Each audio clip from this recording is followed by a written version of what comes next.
Hi friends, मी Siddharth Borade easy learning या चॅनलवर आपलं स्वागत करतो. मित्रांनो, आज आपण नातेसंबंध ब्लड रिलेशन यावर आधारित स्पर्धा परीक्षांमध्ये प्रश्न हा असतोच. ओके, तर आजचा हा नातेसंबंधावर आधारित अतिशय सोप्या भाषेमध्ये हे प्रश्न कसे सोडवायचे आहे ते आपण बघूया. ठीक आहे.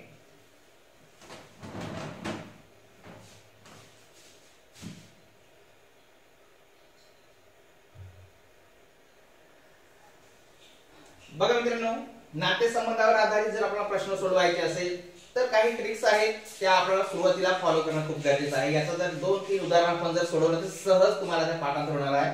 आणि ते जर एकदा तुम्हाला माहित झालं की सहजपणे सोप्या पद्धतीने काही सेकंदामध्ये त्याचं उत्तर आपण पटकन काढू शकणार आहोत. बघा, यामध्ये काय करायचं आहे, काही वापरायचे चिन्ह आहेत ते आपण जर ते फॉलो करायचे नेहमी. जर पती पत्नी यांचा संबंध जर दाखवायचा असेल तर त्या ठिकाणी अशा प्रकारे विरुद्धार्थी चिन्ह वापरायचं आहे. त्या ठिकाणी बहीण भाऊ असं जर असेल, भाऊ भाऊ असेल किंवा बहीण भाऊ असेल किंवा बहिणी बहिणी असतील तर त्या ठिकाणी बरोबरचं चिन्ह वापरायचं आपल्याला त्यांचं रिलेशन दाखवत असताना. पहिली पिढी आणि दुसरी पिढी यांचं जर दाखवायचं असेल म्हणजे आई वडिलांपासून मुलगा मुलगी असं जर अपत्य दाखवायचं असेल पिढीचा, त्या ठिकाणी आपण खालच्या टोकाला असं एरो दाखवायचं आहे. ठीक आहे, महत्वाचं आहे. ओके, लक्षात आलं. आपण उदाहरण सोडवत असताना पटकन आपल्याला येणार आहे.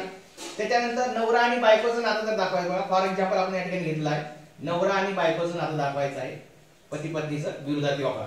बघा, ए हे बी चे पती आहेत, ए हे बी चे पती आहेत. ओके, तर कसं दाखवायचं त्यांना, ए गुणिले बी यांच्यामध्ये गुणाकारात चिन्ह दाखवा आणि हे समजायचं की एकमेकाचे काय आहे ते पती आहे आणि ही काय आहे पत्नी आहे. ओके, आता ए हे बी चे पती आहे, बी चे पती आहे याचा अर्थ बी कोण आहे, फिमेल आहे, म्हणून तिथे एक लिहूया. आणि हा कोण आहे, मेल आहे, त्यामध्ये आपण एम लिहायचं. ओके, मेल फिमेल हे सुद्धा लिहिणं गरजेचं आहे, प्रश्न त्याच्यावर असतात तरी. ठीक आहे.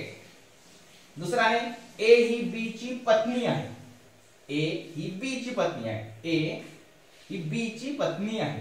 ओके, मग तर पती पत्नी असेल गुणाकारात चिन्ह, ए ही लेडीज आहे म्हणजे फिमेल आहे, एफ हा मेल आहे, एम. त्याच्यानंतर ए आणि बी हे एकमेकांचे जोडीदार आहेत. जोडीदार म्हटलं तरी सुद्धा काय झालं, ते नवरा बायकोच असणार आहे त्या ठिकाणी. पण या ठिकाणी फक्त जोडीदार म्हटलेलं आहे, या ठिकाणी पत्नी कोण पती कोण हे आपण सांगितलेलं नाही. त्या ठिकाणी म्हणून काय लिहून ठेवलं आपण, एम एफ एम एफ असं लिहून ठेवलं, म्हणजे कोणतरी एक मेल आहे एक फिमेल आहे असं आपण त्या ठिकाणी लिहून ठेवलं आहे. ओके, पुढची महत्वाची गोष्ट लक्षात घेऊया. आई वडिलांपासून मुलगा मुलगी असेल त्यांचं नातं आपण कसं प्रकारे या ठिकाणी लिहायचं आपल्याला. ए हे बी चे वडील आहेत, ए हे बी चे वडील असं सांगायचं असेल. आता मगाशी आपण सांगितलं होतं जर अपत्य दाखवायचं असेल, दुसरी पिढी दाखवायची असेल तर एरो वापरायचा. ए हे बी चे वडील आहेत. ओके, बी चे हे ए वडील आहेत म्हणजे ए कडून इकडे स्थलांतर झालेलं आहे. वडील आहेत म्हटलंय म्हणजे हा एम आपण या ठिकाणी लिहिलेला आहे. त्याच्यानंतर या ठिकाणी ही मुलगा आहे की मुलगी आहे या ठिकाणी समजत नाही, त्याच्यामुळे आपण मेल किंवा फिमेल असं त्या ठिकाणी लिहिलेलं आहे. ठीक आहे. दुसरं, ए ही बी ची आई आहे, आई आहे, ए ही बी ची आई आहे म्हणजे रिलेशन दाखवत असताना त्यांच्यामध्ये आपल्याला एरो दाखवायचा आहे. आई असल्यामध्ये फिमेल आणि हे मेल किंवा फिमेल असणार आहे. ए हा बी चा मुलगा आहे. ओके, ए हा बी चा मुलगा आहे याचा अर्थ हे वडील आहेत, त्याला पण आयरन आपण अशा प्रकारे दाखवलेला आहे. ए ही बी ची मुलगी आहे, त्याच प्रकारे फक्त लक्षात ठेवायचं या ठिकाणी कोपऱ्यात जे आपण लिहितो वर या ठिकाणी मेल फिमेल आपण त्या ठिकाणी लिहायचं आहे.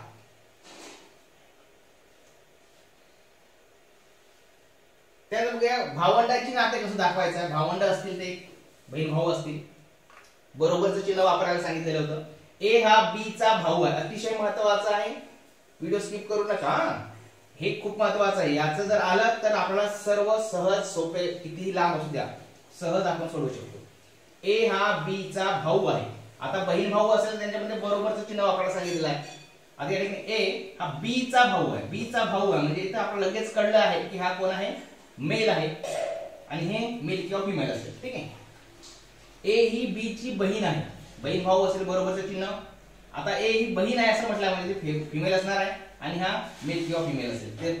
ओके, ए व बी हे भाऊ आहेत, ए व बी हे भाऊ आहेत, दोघे जण काय भाऊ आहेत बरोबर चिन्ह आलं, दोघे जण मेल आहेत. ए व बी या बहिणी आहेत, बहिणी असेल तरी बरोबरचं चिन्ह वापरायचं आहे आणि त्या फिमेल आहेत. ए व बी ही भावंडे आहेत, भावंड आहेत म्हणजे बरोबरचं चिन्ह. आता या ठिकाणी मेल फिमेल आपण कळत नाही, त्याच्यामुळे आपण दोन्हीच्या ठिकाणी मेल फिमेल असं लिहून दिलेलं आहे. ठीक आहे.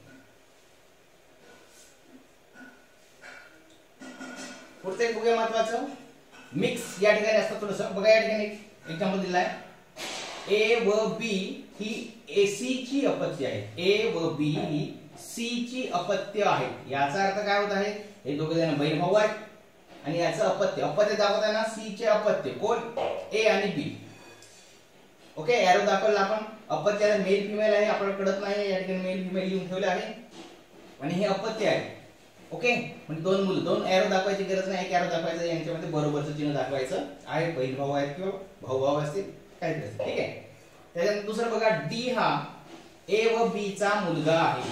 ए व बी चा मुलगा आहे याचा अर्थ काय, हे पती पत्नी असतील, दोघे जण पती पत्नी असतील. बघा, गुणाकाराचं चिन्ह दाखवायचं आहे आणि त्यांचा मुलगा, याला तुम्ही एरो दाखवा किंवा याला एरो दाखवा, काही फरक नाही, त्यांचा मुलगा आहे. ओके, मुलगा आहे म्हणजे या ठिकाणी एम असं लिहिलेलं आहे. ए ही सी ची आई आहे. ए ही सी ची आई आहे, सी ची आई एरो दाखवला आपण. त्याच्यानंतर सी हा बी चा मुलगा आहे. हा सी कुणाचा मुलगा आहे, बी चा सुद्धा मुलगा आहे, म्हणजे याचा अर्थ हे दोघे जण पती पत्नी असतील. ओके, अशा प्रकारे साध्या साध्या गोष्टी आहेत ज्या आपल्याला लक्षात ठेवायच्या. त्याच्यानंतर आपल्याला सहज साध्यापणाने सोपे उदाहरण आपण सोडवू शकतो. ठीक आहे, तर सुरू करूया प्रश्नांना.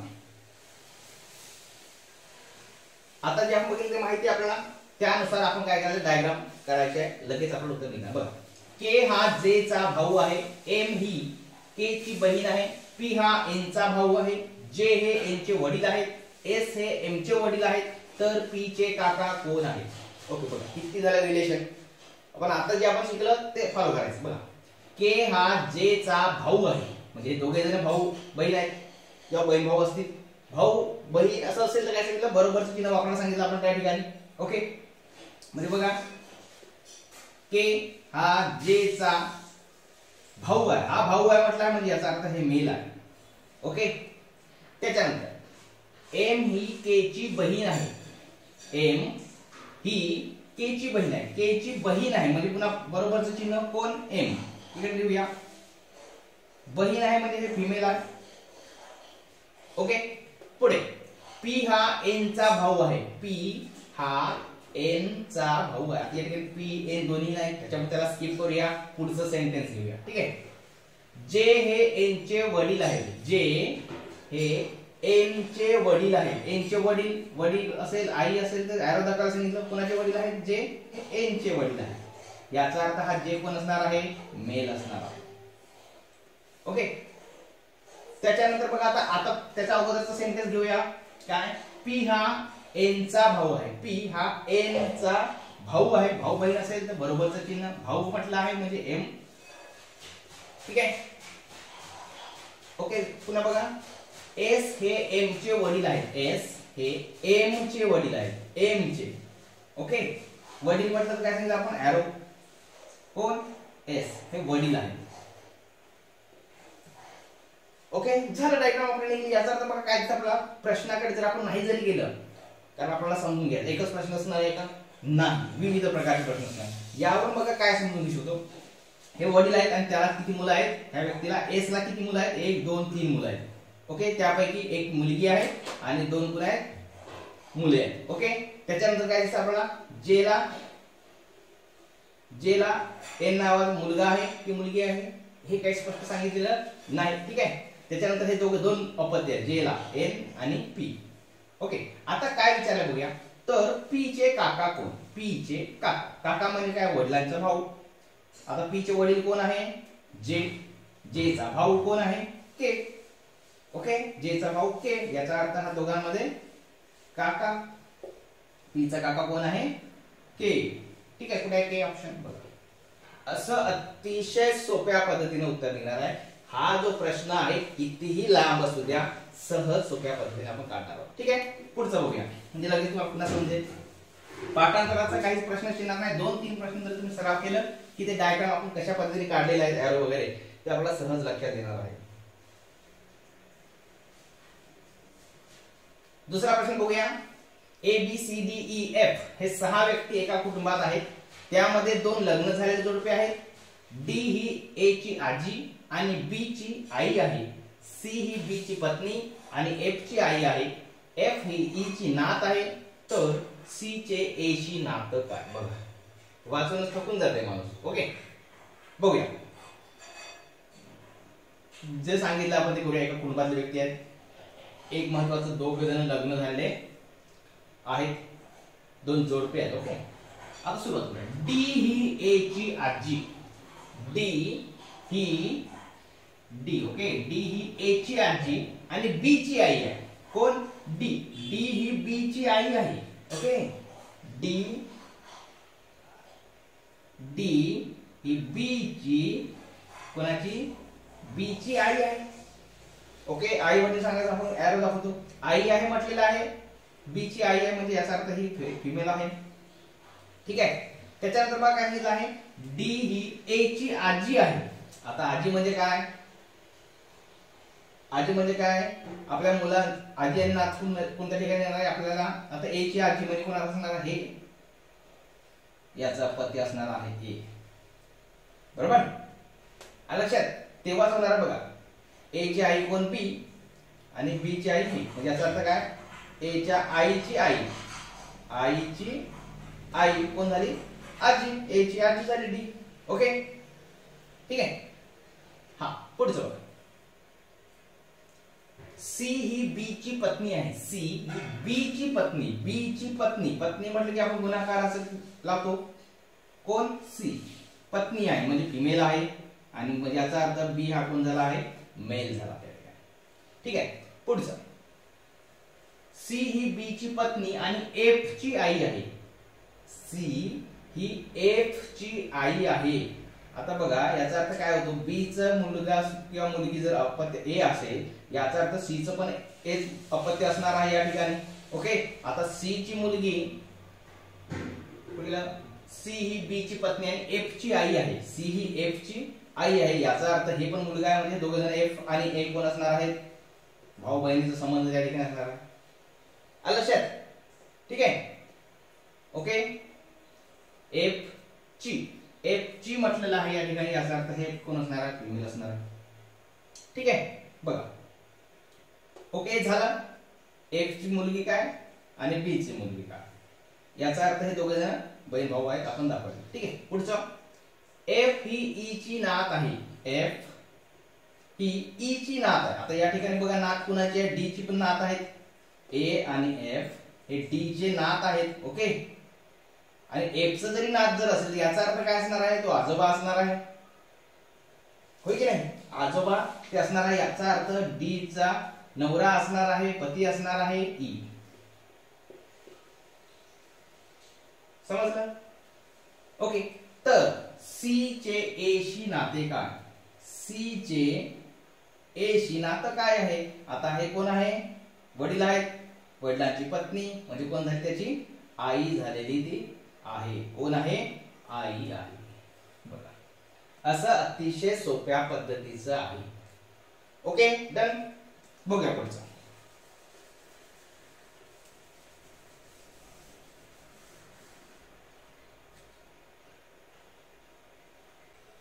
यांचा प्रश्न आहे. प्रीतीचा मुलगा प्रवीण आहे. राम हा प्रीतीचा भाऊ आहे. नीताला एक मुलगी आहे. तिचे नाव रीमा आहे. नीता ही रामची बहीण आहे. तर प्रवीणचे रीमाशी नातं काय? ओके, काय करायचंय? प्रीतीचा मुलगा प्रवीण. ओके, प्रीती मुलगा यार दाखवतो प्रवीण. प्रीतीचा मुलगा प्रवीण आहे. राम हा प्रीतीचा भाऊ आहे. प्रीतीचा भाऊ बरोबर चिन्ह राम. त्याच्यानंतर काय लिहिलं की नीताला एक मुलगी आहे. तिचे नाव रीमा आहे. आता रीमा आणि नीता अजून ते आलं नाही. पुढचं वाक्य घेऊया आपण.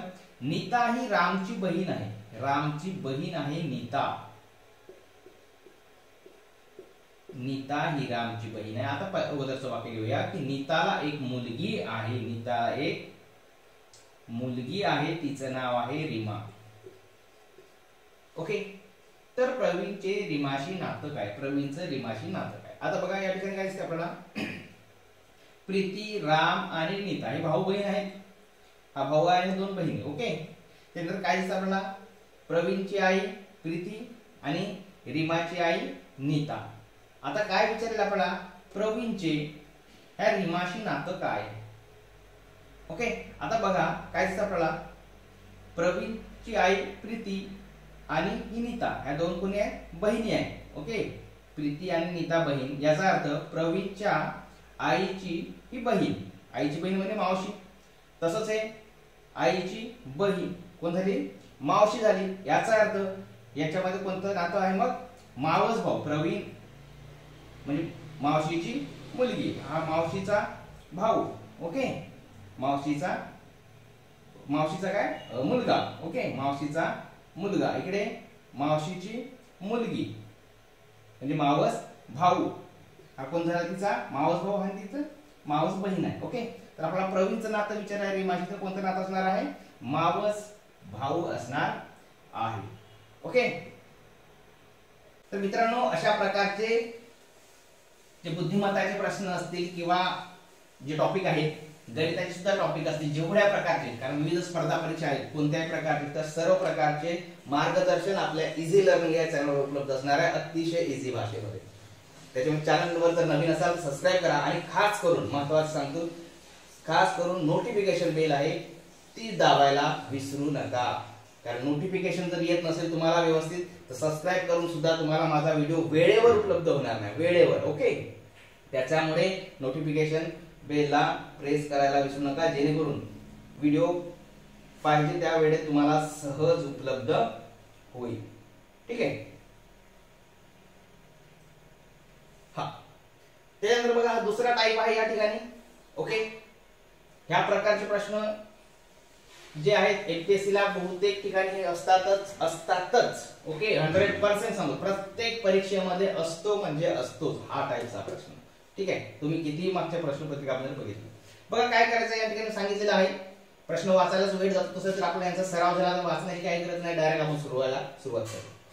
पण वाचू बघूया. जर P अधिक Q म्हणजे P हा Q चा भाऊ आहे, P गुणिले Q म्हणजे P ही Q ची आई आहे, P भागिले Q म्हणजे P ही Q ची बहीण आहे, P वजा Q म्हणजे P हे Q चे वडील आहेत. तर खालीलपैकी कोणते समीकरण असे दर्शवते की A हा C चा काका आहे. ओके. तर याच्यामध्ये एक थोडं वेगळं पण आहे, पटकन पण सोपंच आहे. लक्षात घ्या काय करायचं, हे चिन्ह दिलेलं आहे कशासाठी वापरलेलं आहे ते आपण सुरुवातीला काय करायचं, काढायचं. आता अधिकचं चिन्ह म्हणजे काय सांगितलं या ठिकाणी, अधिकचं चिन्ह म्हणजे काय, भाऊ. भाऊसाठी वापरलेलं आहे अधिकचं चिन्ह. ठीक आहे. गुणाकाराचं चिन्ह कशासाठी वापरलेलं आहे, आईसाठी. भागाकाराचं चिन्ह बहिणीसाठी वापरलेलं आहे. त्याच्यानंतर वजाबाकीचे चिन्ह आहे ते वडिलांसाठी वापरलं आहे. ठीक आहे. हे एकदा काढायचं. आता बघायचं आपल्याला A हा C चा काका आहे, A हा C चा काका आहे. आता पर्यायामध्ये जर आपण बघायला गेलं तर तीनच व्यक्ती दिसतात, A, B आणि C. पर्यायाकडे पण थोडंसं आपल्याला बघायचं आहे. पर्यायात कोण आहे, A, B, C. आता जे आपण मागचे उदाहरण शिकले त्यामध्ये काय शिकलं, A हा C चा जर काका असेल, याचा अर्थ काका म्हणजे काय, वडिलांचा भाऊ. म्हणजे समजा इथे वडील आता कोण आहे बघा, या ठिकाणी दुसरं कोणी नाही, B आहे. याचा अर्थ B हा C चा वडील असणार आहे. आणि वडिलांचा भाऊ म्हणजे कोण, C, काका. बरोबर आहे बघा, ए. ठीक आहे. ए आता दिसतंय आपल्याला, C चा वडील B, वडिलांचा भाऊ म्हणजे C चा काका. C चा काका कोण असणार आहे, वडिलांचा भाऊ. म्हणजे अशी डायग्राम तयार होणार आहे. आता लक्षात, अशी डायग्राम तयार होणार आहे. ते आपल्याला तिथे काय करायचं आहे, बघायचं आहे नेमकं त्या ठिकाणी कुठे दिसतंय आपल्याला. ओके. बघा आता या ठिकाणी सुरुवातीपासून सुरुवात करायचं. ए पासून सुरुवात केली आपण. A वजा B, वजा म्हणजे काय झालं आहे, वडील. A चा वडील B, ए चा वडील बी आहे का? नाही, म्हणजे सोडून द्या ते वाक्य, जाऊ द्या, त्याच्याकडे पुन्हा बघायची गरज नाही पडणार आपल्याला. ए अधिक बी, अधिक म्हणजे काय ते भाऊ, ए अधिक बी म्हणजे ए चा भाऊ बी, ए चा भाऊ बी बघा आहे, ए चा भाऊ बी आहे. ठीक आहे, परत पुढचं बघूया. बी वजा, वजा म्हणजे काय वडील, बी वजा सी म्हणजे वडील आहे कोणाचे? बी हा सी चा वडील आहे, बी हा सी चा वडील आहे. ओके आलं, याचा अर्थ हेच त्याचं काय आहे उत्तर. बघा असं आपल्याला काढायचं आहे अतिशय सोप्या भाषेमध्ये, काहीच नाही, फक्त हे एकदा बाजूला फक्त पटकन लिहून ठेवायचं. ओके, त्याच्यानंतर इथे काय सांगितलेलं आहे, मगांची आपण जी उदाहरण शिकली त्याच्यानंतर ते समीकरण लगेच तयार करायचं आणि तिथे लावून बघायचं. पूर्णच लावून बघायची गरज पडणार नाही, आपण समोर दिसत आहे कोण कोणाची काय आहे. ओके, अशा पद्धतीने याचा वापर करायचा आहे. बघूया पुढचं उदाहरण म्हणजे पुन्हा पुन्हा लक्षात येईल तुम्हाला.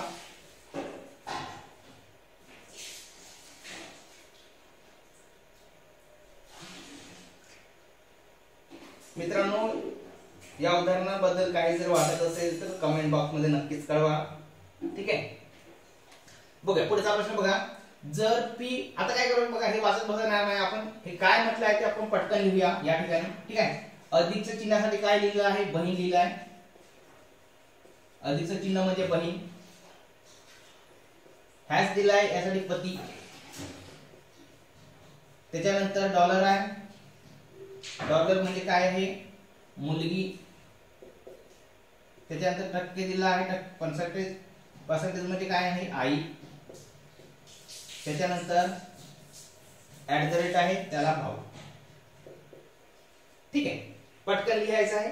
त्याच्यानंतर बघा काय म्हटलं तर पटकन लिहूया. जे ही एफ ची पत्नी, जे ही एफ ची पत्नी असली पाहिजे. याचा अर्थ काय? पत्नी म्हणजे काय बघा, उत्तर कसं असणार आपलं? जे आणि एफ. जे ही एफ ची पत्नी आहे, ही पत्नी आहे एफ. कोण?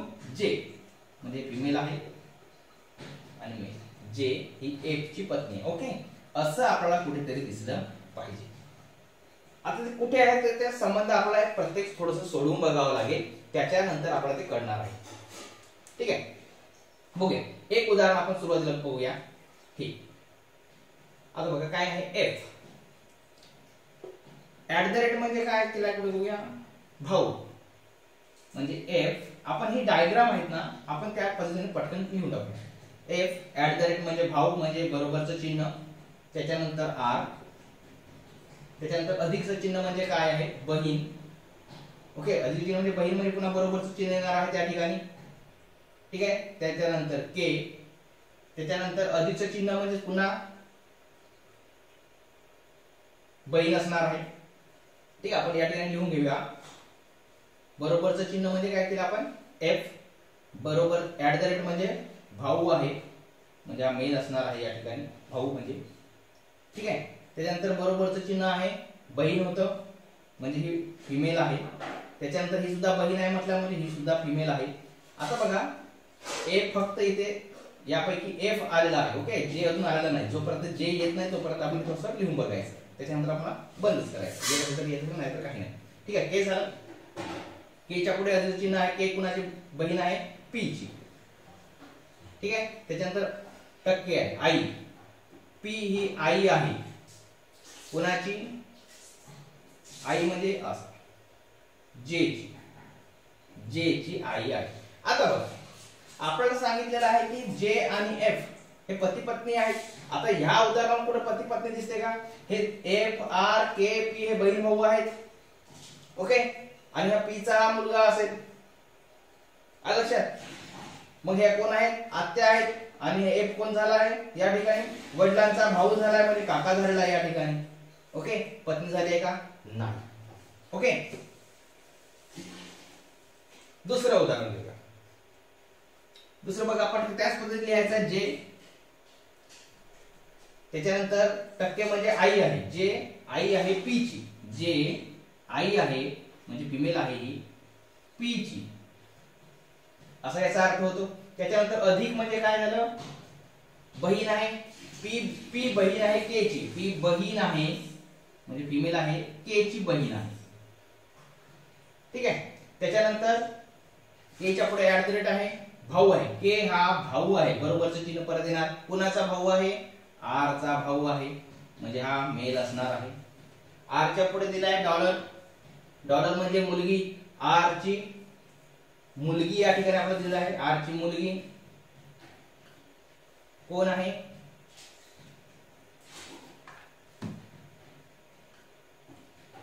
आर ची मुलगी झाली एफ. ठीक आहे, आर ची मुलगी नाही, आर ही मुलगी आहे. ओके, आर ही मुलगी आहे एफ ची, आर ही मुलगी आहे एफ ची मुलगी. बघा आता बघा काय दिसतं आपल्याला, जे ची मुलं कोण आहेत? पी क्यू पी के आर ही मुलं आहेत. तसंच एफ च हे आहे आर, याचा अर्थ भाऊ भाऊ आहेत. हे सर्व भाऊ असतील तर नक्कीच हे दोघे जण कोण असणार आहेत? एकमेकांचे हे नवरा बायको असणार आहेत. लक्षात? मग ठरलेलं या ठिकाणी जे ही एफ ची कोण आहे? पत्नी आहे. हे या वाक्यावरून आपल्याला समजतं. थोडा वेळ जाणार आहे ह्या प्रश्नामध्ये, कारण प्रश्न तो आहे निश्चितच दिसायला तो, बरोबर आपल्याला माहिती आहे. तरी पण परीक्षेमध्ये काय होतं मित्रांनो, की जर आपण हे पद्धत जर हे जर आपल्याला एकदा आलं की उत्तर आपल्याला सापडलंच समजायचं. थोडा वेळ का जाईल, सराव केले की हे पटकन आपलं होणार आहे. त्याच्यामुळे ही ट्रिक्स अतिशय महत्त्वाची आहे. ठीक आहे, पुढचा प्रश्न बघूया.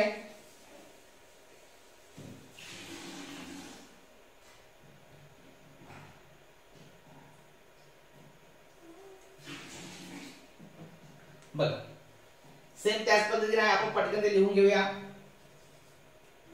@ म्हणजे बहीण आहे, पर्सेंटेज हा मुलगा, डॉलरचे हा आई आहे,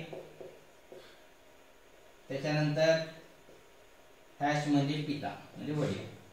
ठीक आहे, आता दिलेल्या अभिव्यक्ती पी चे ओ शी काय नाते आहे? म्हणजे बघा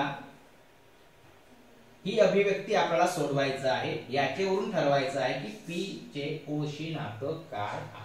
ठीक आहे, आता हे डायग्राम ही डायग्राम आपल्याला काढावं लागेल, म्हणजे याचं उत्तर लगेच मिळणार आहे. ओके, तो थोडा वेगळा टाइप होता, हा वेगळा टाइप. ठीक आहे, याचं सोडवूया. वी डॉलर म्हणजे काय? आई.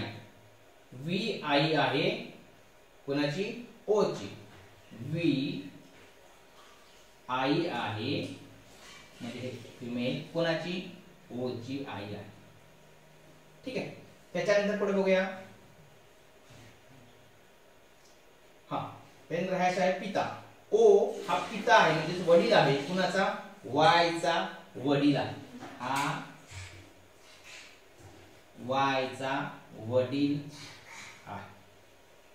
ओके, बघा त्याच्यानंतर वायच्या पुढे काय आलेलं आहे? हॅश बहीण.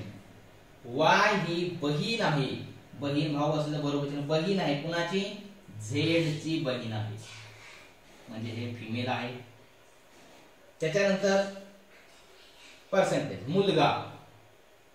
झेड हा मुलगा आहे पी चा. एक मिनिट, हा मुलगा. झेड हा मुलगा आहे, पी चा मुलगा आहे. पी चा काय आहे? मुलगा आहे, म्हणजे याचा प्रकार असं आपण देऊया. कुणाचा? पी चा. आता पी चा मुलगा आहे, हे दोघे जण बहीण भाऊ आहेत. याची आई ही आहे तर याचा अर्थ याची पण वडील आहे. ओके, वाय आणि झेड बहीण भाऊ आहेत. वाय चा वडील एम आहे, झेड हा पी चा मुलगा आहे. ओके, याचा अर्थ हे दोघे जण काय असतील? एकमेकांचे पती पत्नी असणार आहे. कोण? ओ आणि पी. लक्षात? आता हा मेल आहे, फिमेल असणार आहे. लक्षात? याचा अर्थ काय? ओ च पी चे ओ शी काय नातं असणार आहे? बायकोचं नातं असणार. असं अतिशय सोप्या पद्धतीचं आहे मित्रांनो. फक्त ही जी ट्रिक्स आहे एकदा जर आपण लक्षात ठेवली, सराव जर केला ह्या पद्धतीच्या उदाहरणांचा, तर अतिशय सोप्या पद्धतीने आपल्याला मिळणार आहे. ओके, व्हिडिओ आवडला असेल तर लाईक करा, इतरांना शेअर करा आणि खास करून चॅनलवर जर नवीन असाल सबस्क्राइब करावं मात्र विसरू नका आणि बेल, खास करून बेल नोटिफिकेशन प्रेस करायला मात्र अजिबातच विसरू नका. ओके, भेटूया पुढच्या व्हिडिओमध्ये. थँक्यू.